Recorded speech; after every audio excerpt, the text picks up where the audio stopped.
અમદાવાદના મોટેરા વિસ્તારમાં બળાત્કારના આરોપી આસારામ આશ્રમની 120 એકરની જમીન ખાલી કરવા શહેરના કલેક્ટરે નોટિસ ફટકારી છે. ઉપરાંત આ જમીન પચાવી પાડેલ હોવાથી તેના બદલામાં કોઈ પણ પ્રકારનું વળતર સરકાર નહીં ચૂકવે તેવો નિર્ણય લેવામાં આવ્યો છે. આસારામ આશ્રમે ચેરિટેબલ ટ્રસ્ટ માટે ફાળવાયેલી આ જમીનનો ઉપયોગ ધંધા માટે કરી નિયમનો ભંગ કર્યો હતો. મોટેરામાં ઓલિમ્પિક સ્ટેડિયમ બનાવવા માટે જમીન સંપાદન કરવા આસારામ આશ્રમ ઉપરાંત ભારતીય સેવા સમાજ અને સદાશિવ પ્રજ્ઞા મંડળની પણ 10-10 એકર જમીન ખાલી કરાવવા માટે અમદાવાદ કલેક્ટર દ્વારા નોટિસ આપવામાં આવી છે.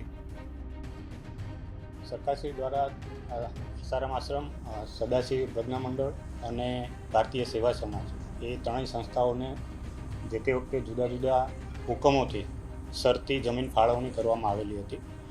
સરકારશ્રીના ધ્યાને એમાંથી શરતોનો ભંગ થવાનું ધ્યાને આવતા શરતભંગની નોટિસ ઇસ્યુ કરવામાં આવેલી હતી. બધી સંસ્થાઓને સાંભળી એના જવાબો ને રજૂઆતોને બધી પૂરતી તકો આપી અને ગઈ 4/4ના રોજ એ તમામ જમીનો સંસ્થાઓ પાસેથી શ્રી સરકાર પરત કરવા માટેનો હુકમ કરવામાં આવેલો છે.